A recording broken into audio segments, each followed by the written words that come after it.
So we absolutely respect the input. We absolutely respect the process, and we'll continue to work with each of our states to identify the path they would like to chart. And we work hard to ensure there's good, balanced outcomes, because we recognize the challenges they're associated with other folks' desires. So I think you'll continue to see our utilities implement policy consistent with the needs of their stakeholders, their customers, and at the same time always respecting what's required by any of the federal standards. So thank you for your comments.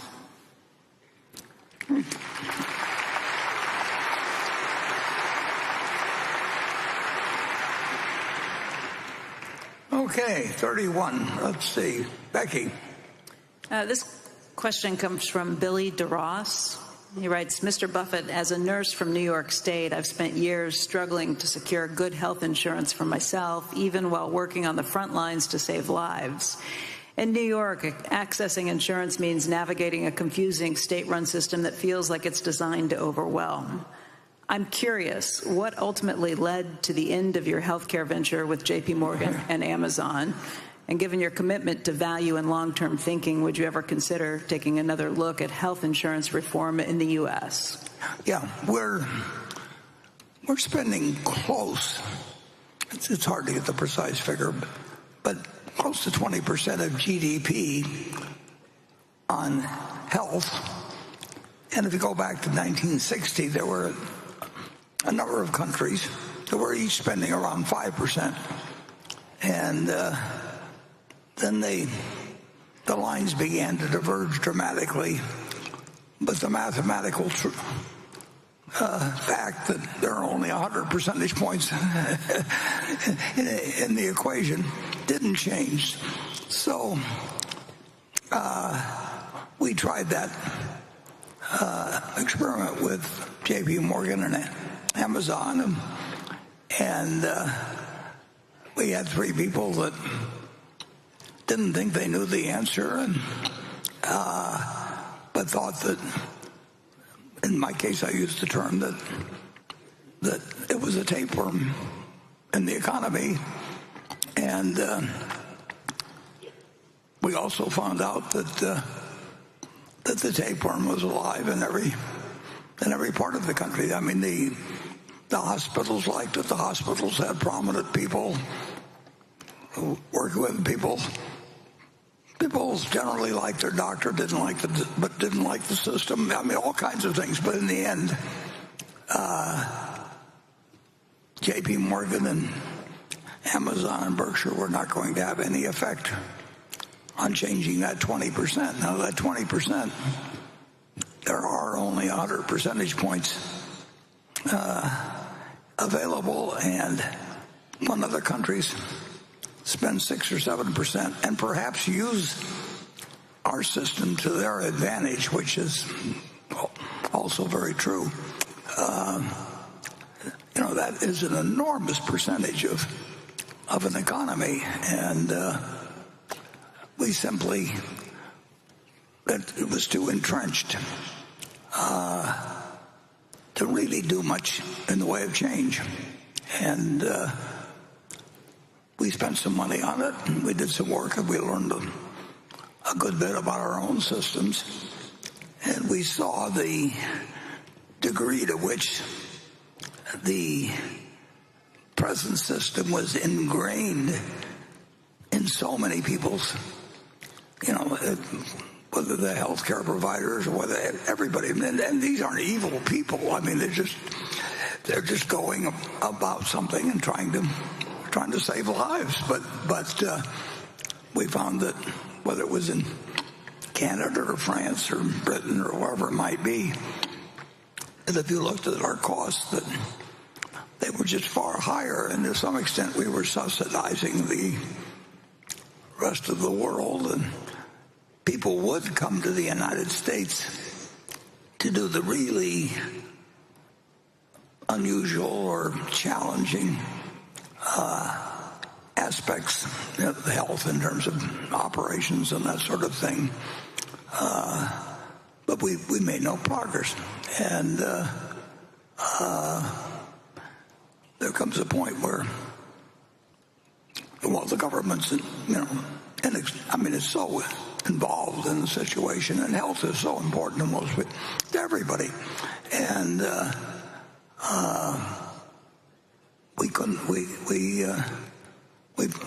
as I said to Jamie and Jeff, I said, well, the tapeworm won.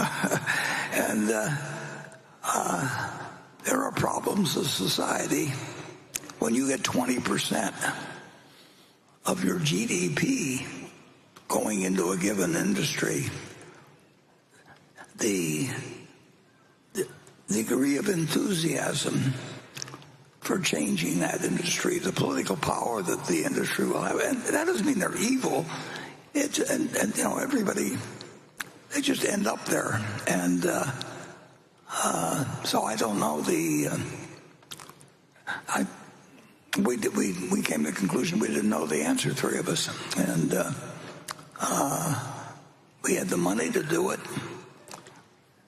and we didn't know how to change how 330 million people felt about their doctor, felt about their health care, what they felt entitled to,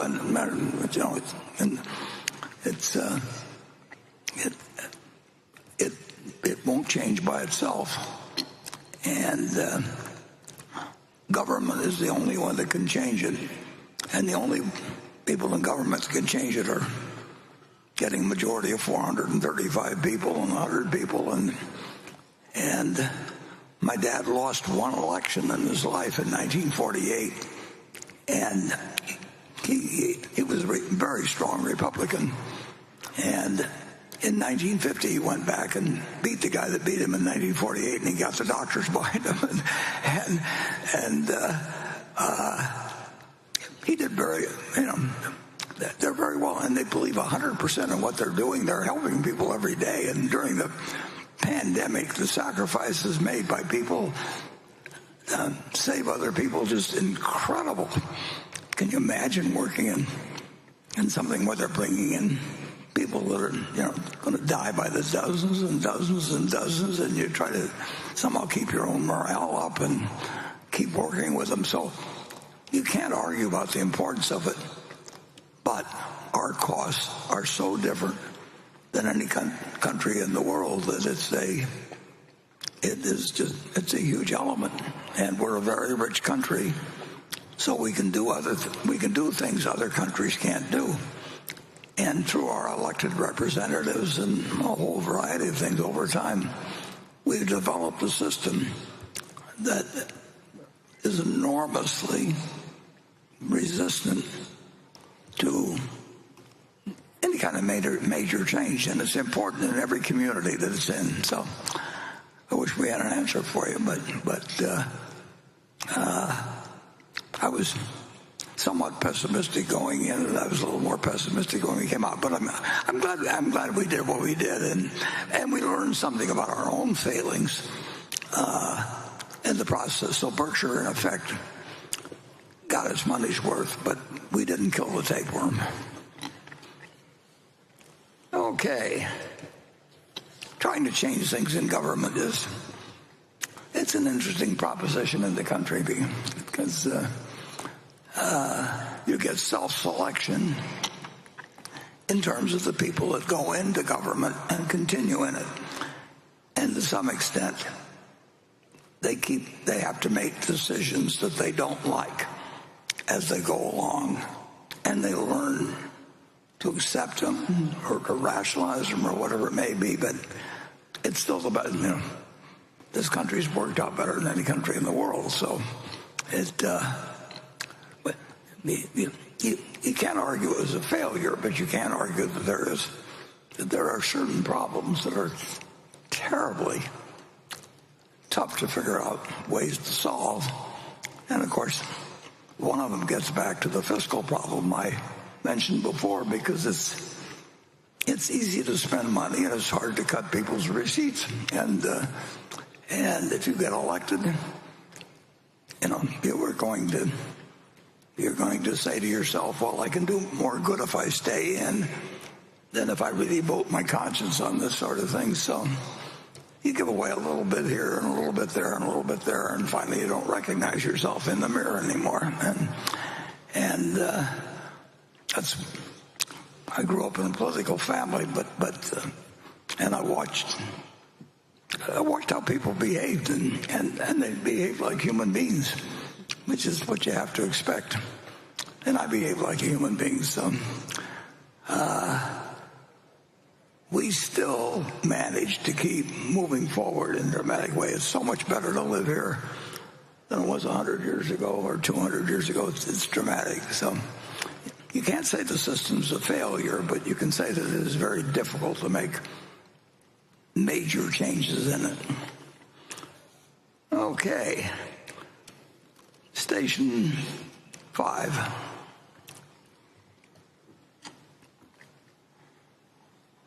Hi, Warren Gregg. My name is Ping Huang Chen. I'm from Taiwan. This is my 7th time here. First of all, I want to thank you, Warren, for your generosity of sharing your wisdom and lesson. You changed my life, and you're my role model and my hero.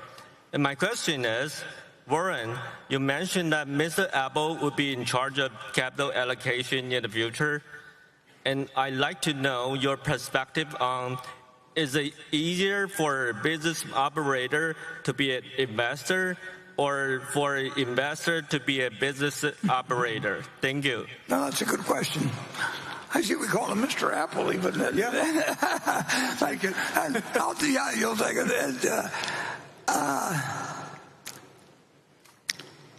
It's a lot tougher to be an operator. I mean, it's easier to sit in a room like I do and play around with money. It's just an easier life. That doesn't mean it's a more admirable life. It doesn't.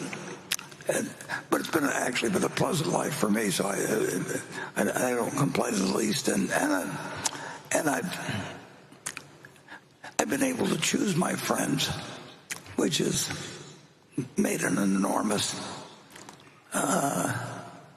difference in my life. I've never had to work for anybody that I really didn't admire. I mean, that's a luxury in life. I had 5 different people I worked for. And, they were fantastic, whether it was with the manager of the local Pennies, which is located, it used to be located a couple miles from here, and newspaper managers, everything. I have never been really disappointed by any teacher I've had. So, but I would have to admit that I have been able to choose what I do with my day to an extraordinary degree compared to be a business operator. And in many cases, I wouldn't like to compete to be a top-notch business operator in terms of some of the behavior that might be forced upon me. I am the master. I mean, I've found myself in this position where I can run the kind of company I want to run, and that's an extraordinary luxury. And with that, I should say that I'm getting a section that says 5-minute warning, exclamation point, 5-minute warning, exclamation point. So I would now like to turn to a subject that I want to discuss with you a few minutes, and then when I'm through discussing this, I'll let Becky ask me a question or two, which you may want some elaborate. The questions that come to you as I make these comments. Tomorrow we're having a board meeting of Berkshire, and we have 11 directors. 2 of the directors, who are my children, Howie and Susie, know of what I'm going to talk about there. The rest of them, this will come as news to. But I think it's the time has arrived where Greg should become the chief executive officer of the company at year end, and I want to spring that on the directors effectively and then give that as my recommendation. Let them have the time to think about what questions or what structures or anything they want, and then as the meeting following that, which will come in a few months, we'll take action on whatever the view is of the 11 directors. I think they'll be unanimously in favor of it, and that would mean that at year end, Greg would be the chief executive officer of Berkshire, and I would still hang around and could conceivably be useful in a few cases, but the final word would be what Greg said in operations, in capital deployment, whatever it might be. I could be helpful, I believe, in that in certain respects, if we ran into periods of great opportunity or anything, I think that Berkshire has a special reputation that when there's times of trouble for the government, that we are an asset and not a liability, which is a position that very hard to have, because usually the public and government get very negative on business if there's a time like that. But so I think there might be a time when I'd be helpful, but Greg would have the tickets, and he would make, like I said, whether it's acquisitions, I think the board would be more welcome to giving him more authority on large acquisitions, probably if they knew I was around. But he would be the chief executive, period. And like I say, the plan is to, and Greg doesn't know anything about this until what he's hearing right now, but that,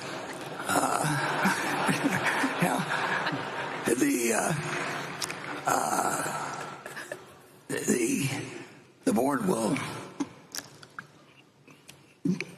be able to ask me questions tomorrow as to a little more of the specifics of what they should be thinking and all of that. But they'll digest it, and then at the next board meeting after that,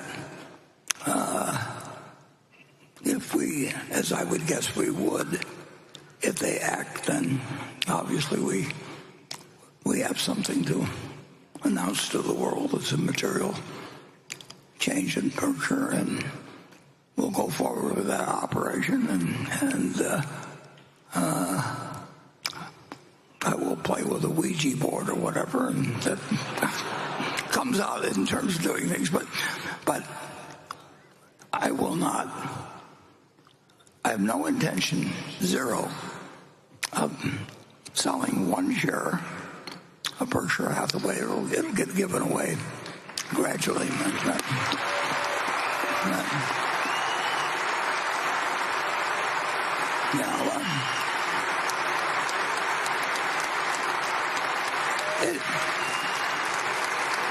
It just won't.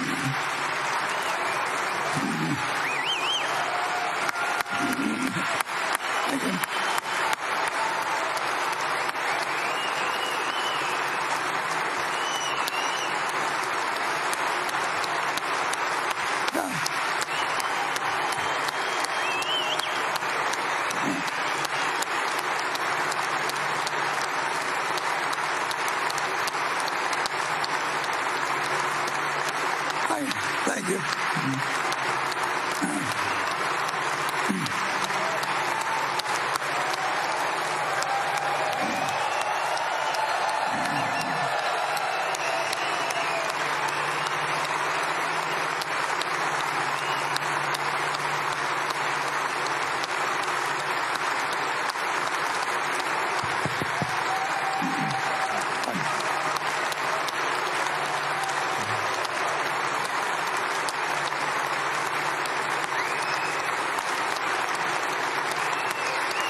Okay,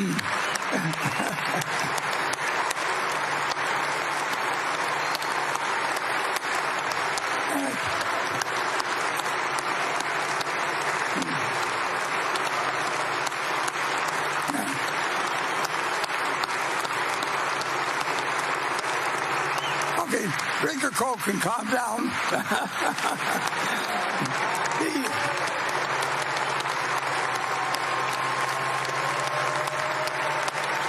I would say that I would add this. The decision to keep every share is an economic decision because I think the prospects of Berkshire will be better under Greg's management than mine. But you know, I will come in and there may come a time when we get a chance to invest a lot of money, and if that time comes, I think it may be helpful with the board, the fact that they know I've got all my money in the company, and that I think it's smart, and I've seen what Greg has done. So that's the news hook for the day, fellow. And thanks for coming.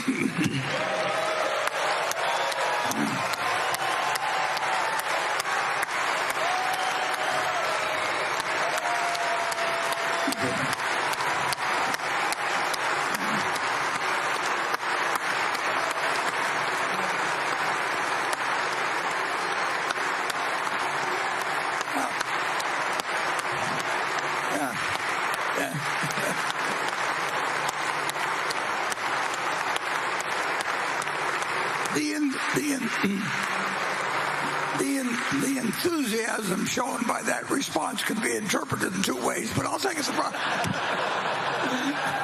Thank you. Your chair, sir. Yep.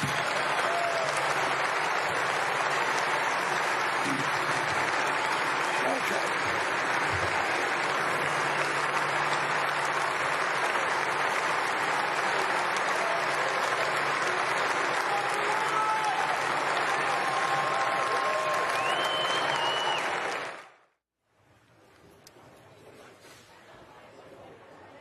There you have it, another Berkshire Hathaway annual meeting in the books, and an extraordinary one. This meeting just ended with a bang, with Warren Buffett suggesting to the Berkshire board that Greg Abel become the CEO at year's end. This was Warren Buffett's 60th annual meeting as CEO.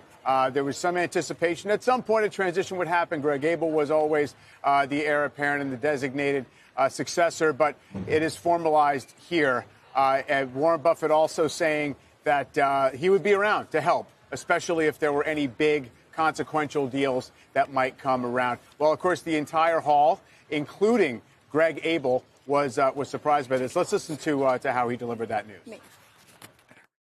Greg should become the chief executive officer of the company at year end, and I want to spring that on the directors effectively and give that as my recommendation. Let them have the time to think about what questions or what structures or anything they want. And then at the meeting following that, which will come in a few months, we'll take action on whatever the view is of the 11 directors. I think they'll be unanimously in favor of it. And that would mean that at year end, Greg would be the chief executive officer of Berkshire. And this is what it looked and sounded like in the hall as the shareholders absorbed that blockbuster news. It just one.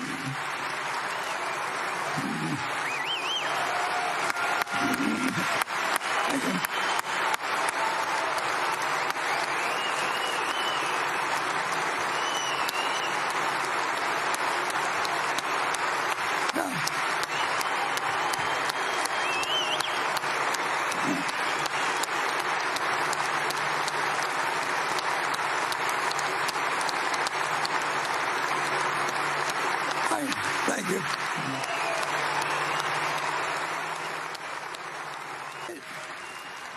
That was the response. Of course, Mr. Buffett, always being self-deprecating, was quick with a quip, and he said, of course, that long ovation, once he said he would be leaving as CEO, could be interpreted in two different ways, but he decided to take the more positive implications there. Again, Warren Buffett saying he proposes he will step aside as CEO. Greg Abel will take over that role. Abel already has been handling a little more of the day-to-day of the capital allocation responsibilities, which, of course, Buffett there had. And he said, you know, as the continuing major owner of Berkshire Hathaway, perhaps the board would like him in there if there was some large transaction that came around.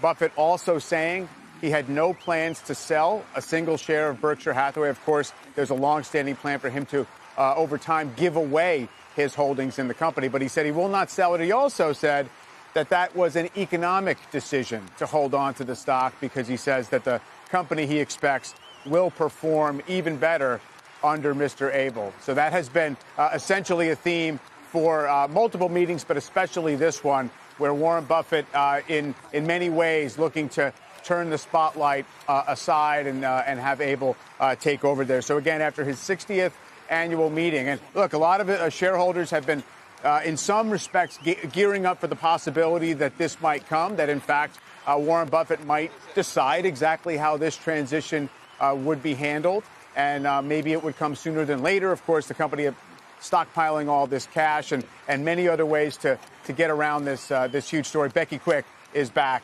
Mike, with me. I just caught up with both Warren Buffett and Greg Abel behind the stage. Just to ask a couple of questions about this. Greg looked pretty shocked. This is the first he's heard about it. Yeah. They have not had conversations about this. And so I asked them very quickly, you know, Warren said in the meeting that he'd be hanging around. I asked in what capacity? What does that mean? Would he be chairman? The two of them talked for a minute, standing there, and said that they're going to discuss that with the board tomorrow. The eventual plan upon Mr. Buffett's death, this is what the two of them just said, is that Howard Buffett will become the non-executive chairman of the company. As of January 1st, I don't know if that means that Greg will be chairman and CEO or if Greg will be CEO. And I think those are details the two of them have to discuss. Yeah, I guess ultimately the board and the board sort of has to discuss this tomorrow. For sure. Again, I think they would give Warren Buffett a lot of leeway. They would defer to whatever Basically, he I prefers, think Greg probably. would defer to whatever he said. I asked Warren if he's still going to be going into the office every day, and he said, yeah, probably. That's his plan. I asked Greg if the office would be moving, because Greg's based in Iowa, not here. And Greg said, no, the office will always be in Omaha. So the office will be here no matter what. Warren's still planning on coming to work every day, and as you heard him tell the crowd, he hopes that he can be useful and help out in times of need. I think this has been a transition that's been such a long time in the making. Yeah. I don't know that anybody was expecting this now, including Greg, including the board. Yeah, I mean, Buffett himself said that only his children among the board members were aware that this was coming. Right. Look, this does create some questions about what happens with capital allocation in particular, because last year at the meeting, Warren was asked what the role of Ted and Todd would be, how those things would come. Yes. And his announcement was that it would be Greg's decision. Ted and Todd, who run part of the investment portfolio. Right, who run a big part of the investment portfolio right now. I mean, if you think about it, there are some complicating factors. Berkshire's a huge company. Being an involved operator is no small task. And as Warren said, Greg is a much more involved operator. He does 60 operating companies or so. Walks the walk with these companies, checks in with all of them, knows what's coming along the way. You also have the capital allocation plans. Now, I'd always thought of capital allocation as being, you know, for the most part, either acquisitions or going into stocks. Yep. Today, they talked about a different plan with capital allocation, too, and that would be to lay out massive amounts of money for big infrastructure builds, too. So, you know, you can kind of mix all of those in. If there's a need for more electrical systems and grids, as you see the country's needs changing, if there's big ways to do some of those things, too. But you have that, and then you have the insurance companies. And, you know, Ajit Jain is here running the insurance companies. Yeah. A lot of big jobs that take a lot of people to fill. For sure. And you wonder how or if any of those things will change, or if all of those people will continue to kind of do the jobs they're doing at this point, too. Look, I mean, the theme for so long, I would argue that Buffett tried to underscore is that the principles that he's run this company with and the culture and just the general approach to taking care of capital is built to persist. Yes. It's not something that will come and go Right. with him. That remains to be seen. Remains to be seen how investors will think about that. Yeah. There was an answer before this news that Greg Abel gave about his thoughts on capital allocation. Yeah, that was the first question when we came back. It's a decent question. It's one that several shareholders wrote in with questions about it. Now, look, with the analyst that we were here with, the investor we were with, David Samra. Yeah, David, who just pointed out, look, Greg does have some chops with capital allocation, too. He was so closely involved with the investment in the 5 Japanese trading house companies. And, he's been involved in a lot of different things along the way. But this is a big shift. We've been gradually led down this path. Yeah. And Mr. Buffett doesn't sound like he's going anywhere in terms of still going to the office every day. No. And still holding a huge portion of the voting shares and the equity and saying, look, he thinks the company's going to be worth more. Yeah. And he'll be there to back him up, not just with shareholders and outsiders, with the board, too. For sure. Yeah. It all pretty fascinating. I mean, he didn't pose it as a question like, Greg, do you want the job? I mean, it was just a foregone conclusion that we're just going to flip the switch as we've planned all along. Right. Quite remarkable. I mean, that idea, too, though, he twice came back to the idea, like, look, if there were some kind of big, complicated transaction, if we're going to make a big investment, maybe the board would want me there. Since I've been there and I own a big chunk of the company, obviously flagging that will be a measure of continuity. Look, a lot of times over the years, Warren Buffett has gotten called to game. Now, I guess my question would be, if I had the chance to ask, how many of those calls are already going to Greg? How many of those queries already go to Greg? That's right. And this seems like that's part of the baton handing, too. I'm here. If somebody knows me better and maybe wants to start here, and maybe we go through. And many times it was, we have a problem, we have a crisis, can you help? Not just, do you want the opportunity? Right. And that is a real issue in terms of whether, look, part of the story with Berkshire has been being the preferred buyer of high-quality companies and assets when a family is ready to sell, when some other investor is ready to sell. Does that transfer to a new CEO, or is it just the prestige of selling to Warren Buffett, who decided he wanted to buy your business? Right. Because it was like the good house. It was the good housekeeping sign of seal of approval to have that and going. The thinking was they got perhaps better deals because of it, and would shore up other markets players who might have been trying to take advantage of rumors or weakness in a stock at any point in time too. Yeah. Berkshire board member Ron Olson is here with us right now. Joins us on set to talk about this. Ron, you were, I'm guessing, one of the many board members who didn't know about this. What do you think of this announcement? It surprised me, but it impresses me. Warren has lived a life full of surprises. Very few of his decisions have been anything other than sensational. I am very anxious to see Warren become the Charlie Munger for Greg Abel. Yeah, he's had a lot of practice watching Charlie. I don't know if he can get that. Nothing to add, but Greg is ready. I have no doubt about that. We've known it for a long time. People don't recognize that since 2018, he has been learning the businesses that we have outside of the insurance business, but he's also had plenty of time talking to Ajit, talking to the various heads of our insurance businesses. So he's the businesses he will manage, and Warren will say it, better than him. And with regard to acquisitions, people worry about that. No worry. I mean, if you looked at Berkshire Hathaway Energy 10 years ago and looked at it today, or take it back to its beginning, Greg has been instrumental in making acquisitions for a long time. He can do it all. His humility comes through. His honesty comes through. No one has to question what he said is very important for the young people to learn hard work. I could go on, but you've heard me before. Let me ask a question. Warren said that he's not selling a single share of Berkshire, and in large part that's because he thinks it's going to be more valuable under Greg's leadership. Are you selling any of your shares? Not away. Berkshire will be the last thing I sell to put bread on the table. And as I'm sure you appreciate, the Olson family wealth, to the extent it exists, nothing like the Buffett family, but it's Berkshire Hathaway. And it's not just out of good feelings for the company or Warren. It's a sensible investment. Greg knows how to allocate capital.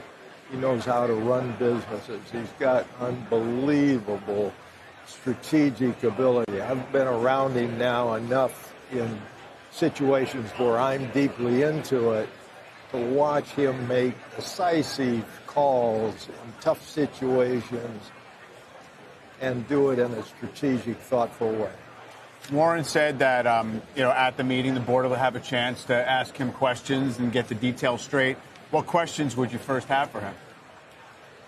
What questions would I have? Well, the first question I have when I usually see him, how's that kid of yours doing on the ice?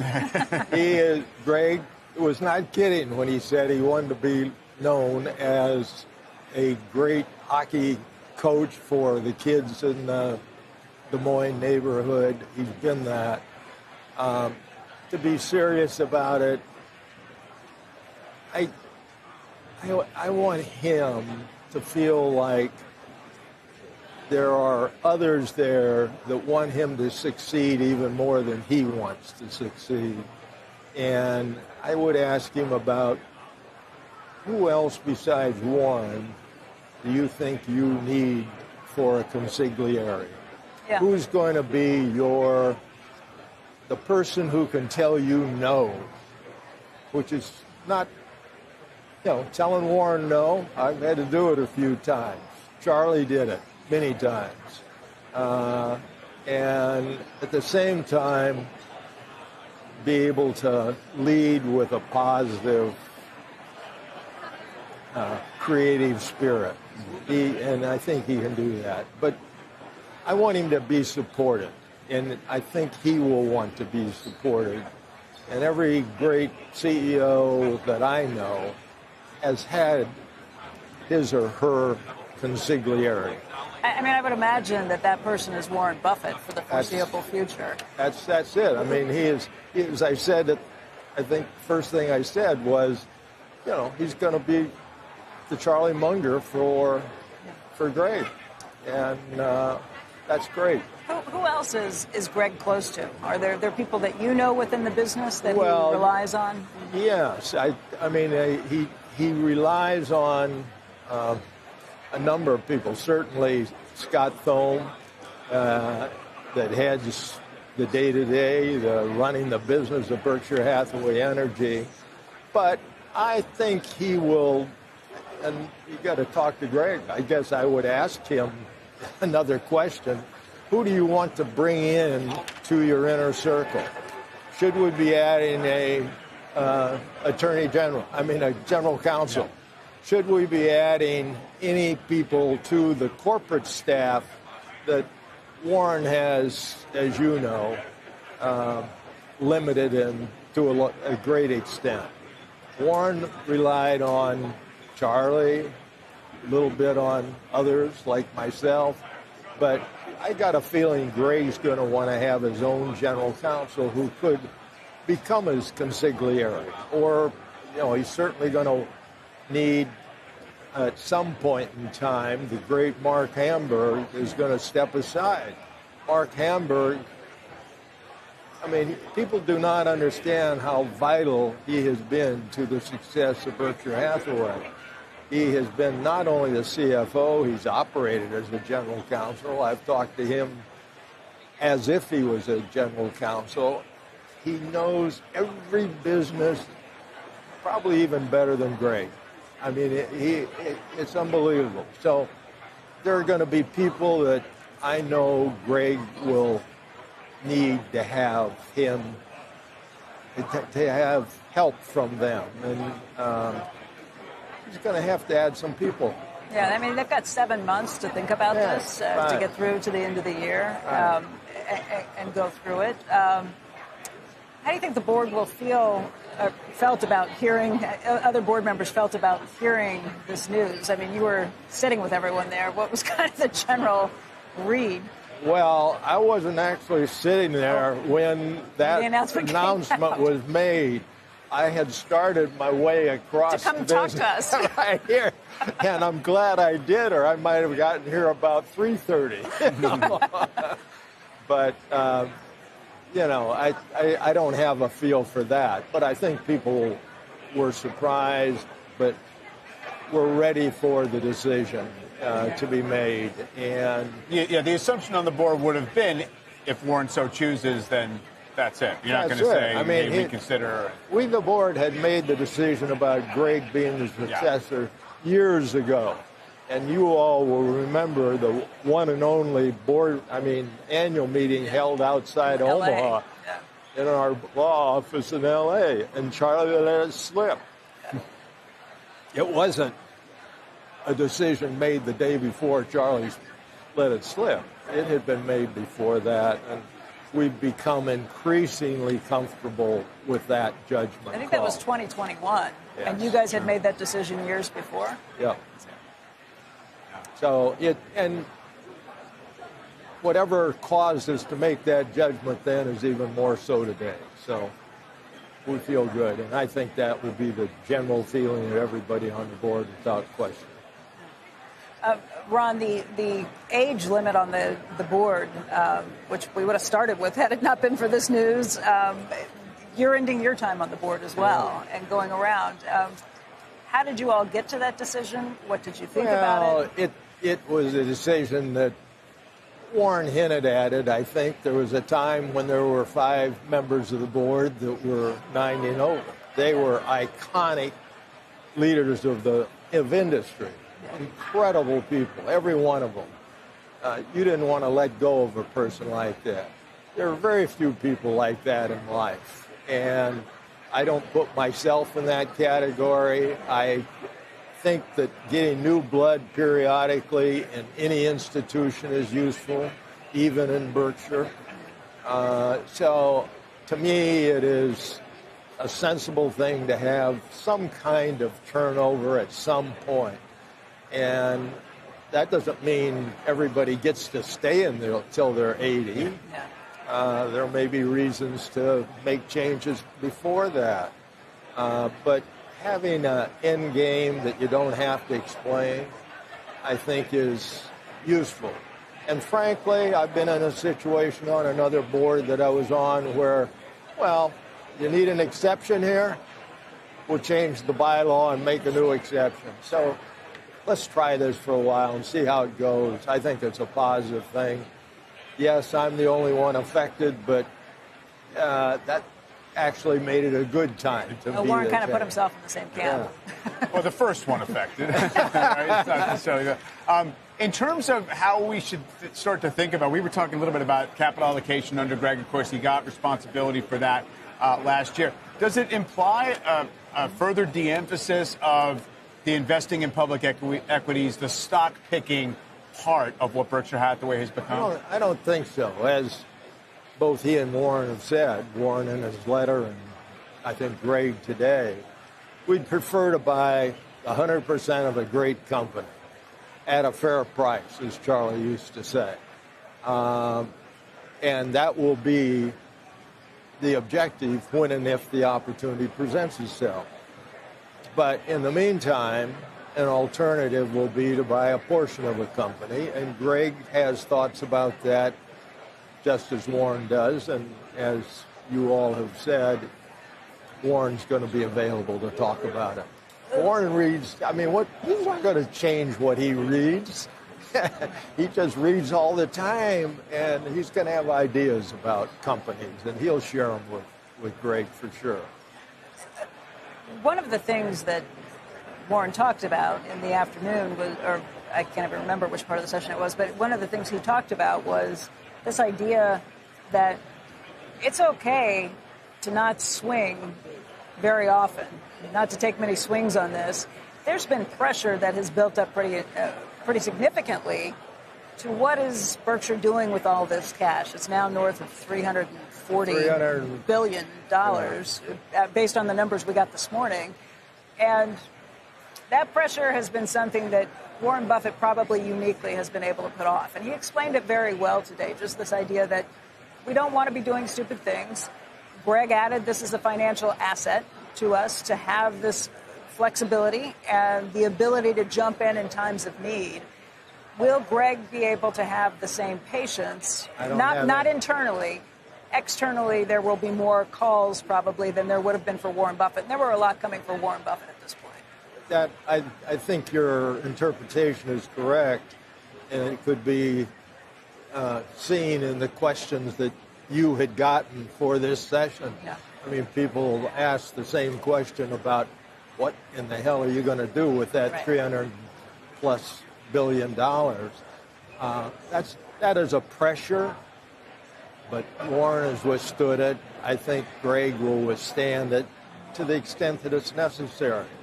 There are opportunities, and Warren pointed out, we've done pretty well with the Treasury bills during a good part of this period of time. Maybe not quite as well now as at other times, but I mean, it has been a great play.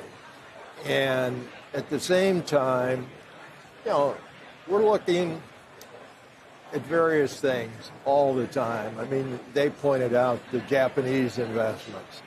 There are other opportunities related to those that we already have and invested in portions of the business.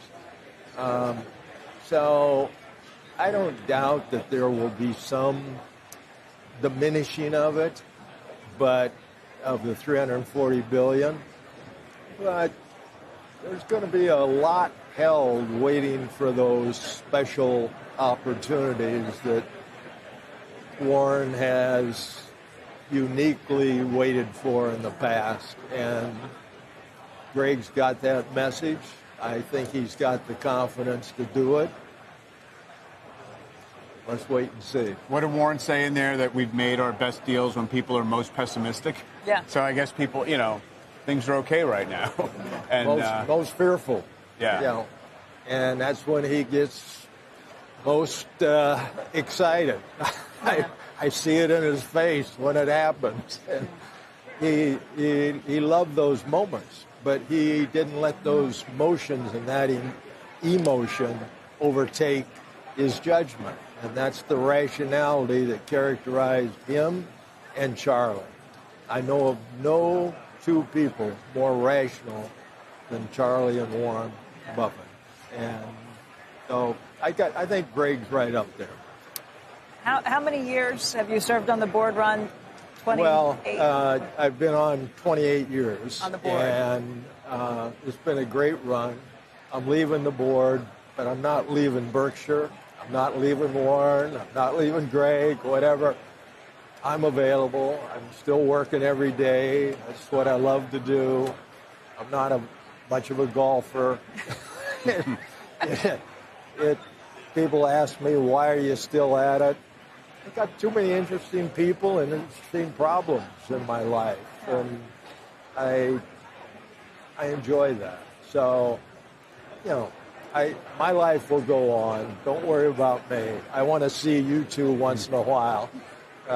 But it's been a great run. I look back saying to myself, I've had the two greatest teachers I could possibly have. Charlie since 1967 when I first met him, and Warren 1969. And that's a pretty good run with two special people. And Warren was very grateful today and expressed it in front of the crowds to thank you for everything you've done for Berkshire. Nothing compared to what others have done, but I've had my little roles, and it's been sometimes just as a backboard, people talking to me and bouncing ideas. But other times, I kick in a little more my legal background. So it's been great. It's been phenomenal, and it has been a pleasure and a joy to get to talk with you all these years. And like you said, you're still going to be around, and we can still do this. I wouldn't have known you, but for the luck of being on the board and getting to know Warren, and I can say that about so many people that are in my life, and I hope will stay in my life. Yeah. And anyway, it's been great. And it's been wonderful having you explain so many things to us about the inner workings of all of this. So we really, truly appreciate it, Ron, and we'll continue these conversations. I appreciate the opportunities that you've given me, and I enjoy it. I mean, I love talking with you all. Thanks. So we'll find other ways to do that. We will. Even if it's off the camera. Off and on. Sure. Ron Olson. Ron, thank you very much. We appreciate it. Thank you. All right, for those of you who are just joining us, Warren Buffett threw us all a huge curveball, ending this year's annual meeting saying that the vice chairman, Greg Abel, should become the CEO at year end. That's his opinion of what he wants to happen. He's going to be presenting it to the board of directors, which is meeting tomorrow. But this came as a big surprise both to Abel and almost everyone on Berkshire's board. Warren Buffett said that he had told both his daughter Susie and his son Howie about these plans before. Here's what he said. Greg should become the chief executive officer of the company at year end, and I want to spring that on the directors effectively and then give that as my recommendation. Let them have the time to think about what questions or what structures or anything they want. And then as the meeting following that, which will come in a few months, we'll take action on whatever the view is of the 11 directors. I think they'll be unanimously in favor of it. And that would mean that at year end, Greg would be the chief executive officer of Berkshire. Well, that got quite the reaction from the crowd in the center. I've been here for a lot of standing ovations over the years. I've never seen one quite like this. Listen in and take a look at what was happening here.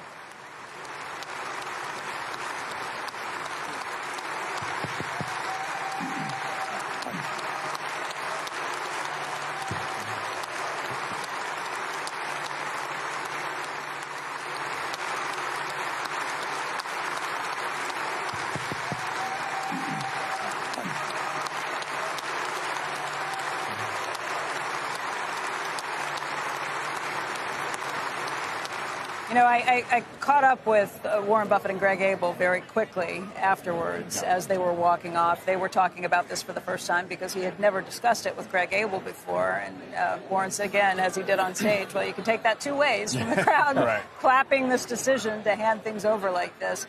Again, Warren Buffett said that he'd be hanging around in the auditorium. When I pressed him on that as I was walking out, what's going to happen, hanging around in what capacity? He said, well, he'd still be coming into the office probably every day.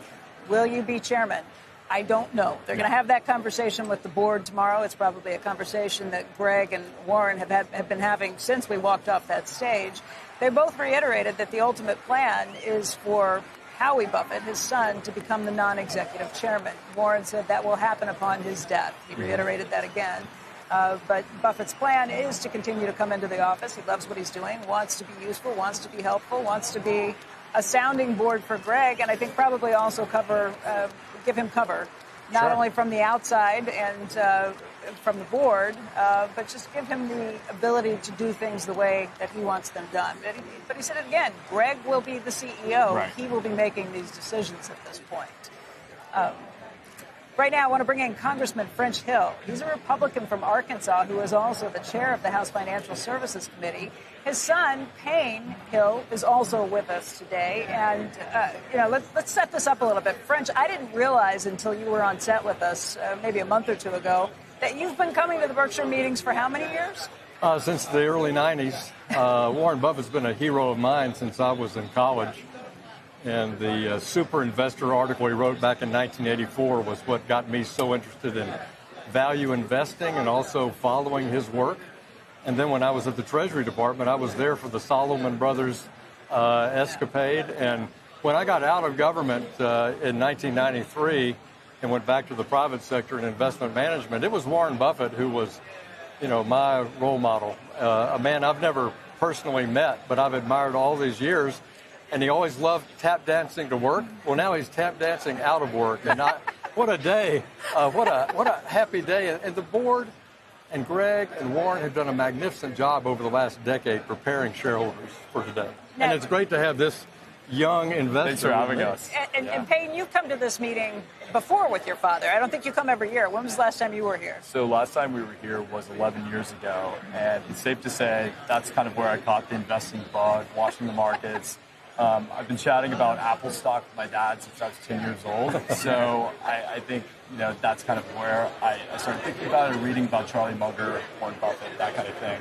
And I even did a 6th grade PowerPoint project on Warren Buffett. I need to dig it up. I think it's in like some old hard drive. But so huge fan. And it's influenced your life, too. You work at a consulting firm in Washington at this point? Yes, I work at a company called FTI Consulting. Yeah. So it's been a great experience living in D.C. I'm really humbled and privileged to be able to watch him do what he does. But, so it's a great... French, let's talk a little bit about Warren said that was kind of directed at Washington. There were a lot of kind of discussions around the edges on this.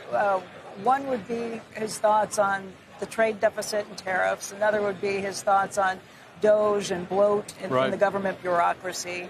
He came back at us a lot of ways, even with the idea of the U.S. healthcare system not being able to fix that, saying government would have to be the one who did that. What did you, as a sitting congressman, kind of take away from all of those thoughts? Well, I took away his thoughts. He introduced the topic by talking about his 2003 balanced trade piece he did on import certificates and how Charlie thought it was a Rube Goldberg scheme of an idea. But his idea was that balanced trade over the years is a good thing.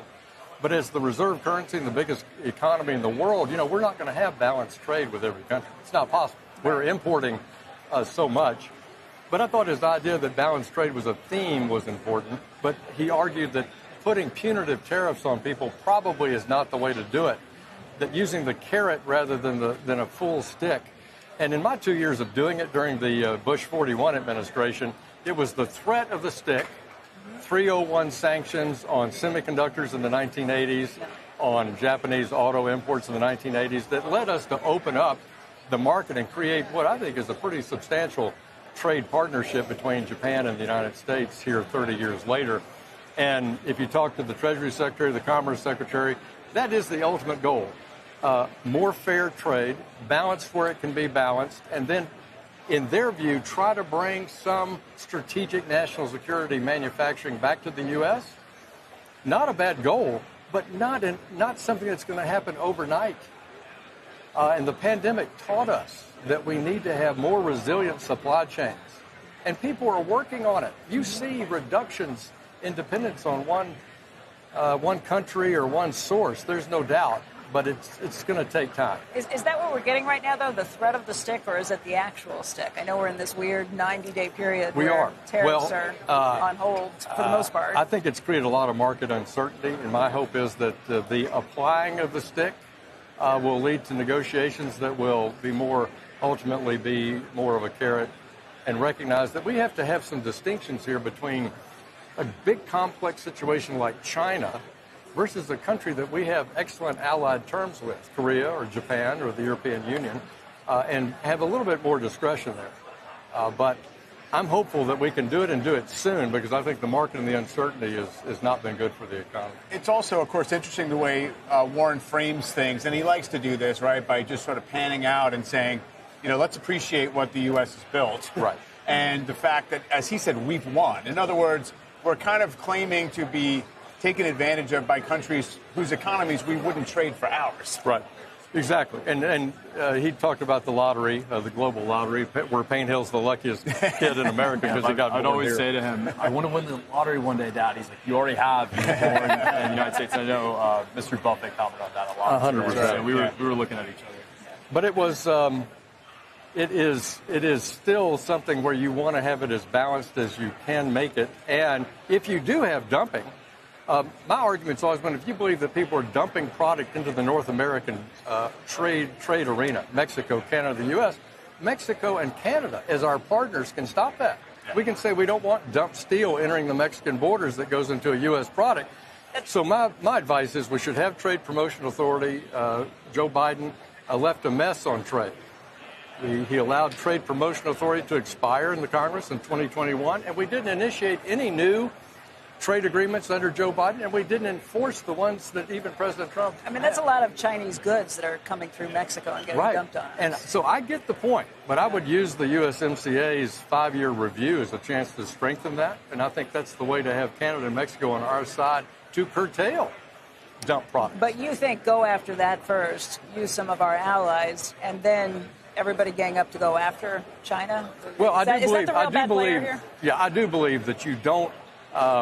Money is fungible, trade is fungible, partners are fungible, and that you win by building allies to curtail bad behavior, whether it's in military or economic diplomacy, either one.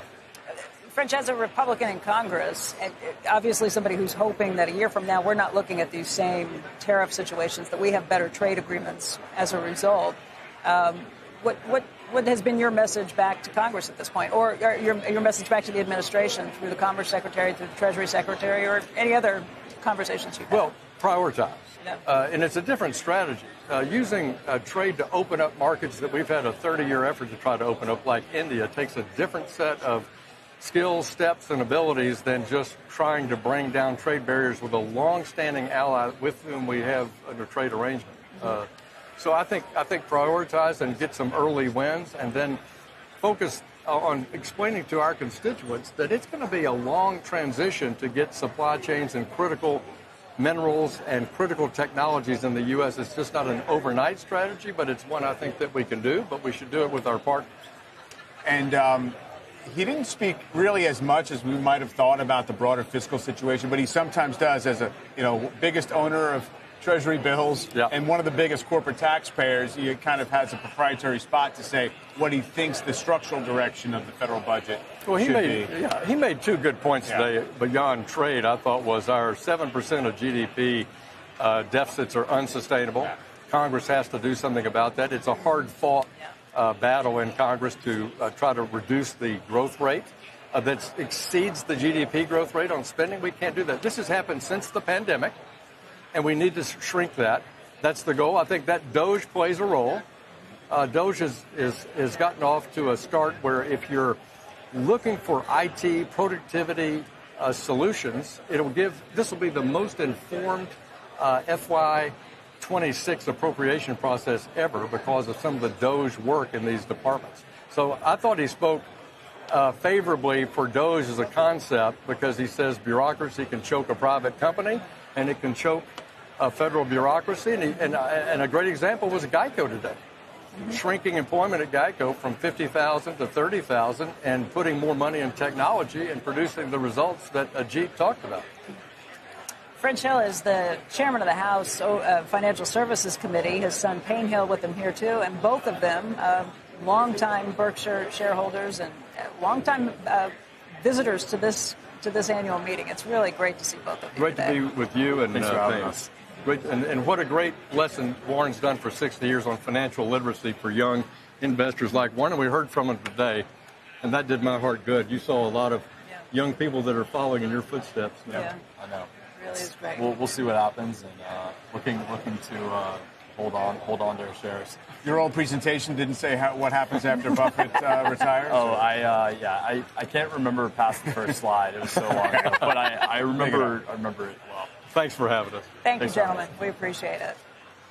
Once again, a wild ending to Warren Buffett's 60th annual meeting, announcing that Greg Abel, he thinks, should be Berkshire's CEO at the end of this year. It's something he's going to be recommending to the board of directors tomorrow when they meet. Obviously, this is certainly something that will reverberate through the markets this week. With that, we want to thank you for joining us today, Mike Santoli and I, and we'd like to leave you with some of what Warren told shareholders here in Omaha. Thanks again for joining us. The luckiest day in my life is the day I was born. You know, 'cause I was born in the United States. I was just lucky. And I was lucky to be born pale. I was lucky to be born white. I was like all kinds of things. But it's been, if you don't think the United States has changed since I was born in 1930, we've gone through all kinds of things. And we've gone through great recessions. We've gone through world wars. We've gone through the development of an atomic bomb that we never dreamt of, you know, at the time I was born. So I would not get discouraged about the fact that it never doesn't look like it. We've solved every problem that's come along. And if I were being born today, you know, I would just keep negotiating in the womb until they said you can be in the United States. The world makes big mistakes, and surprises happen in dramatic ways. And the more sophisticated the system gets, the more the surprises can be out of right field. That's part of the stock market, and that's what makes it a good place to focus your efforts if you've got the proper temperament for it, and a terrible place to get involved if you get frightened by markets that decline and get excited when stock markets go up. I don't mean to sound particularly critical. I mean, I know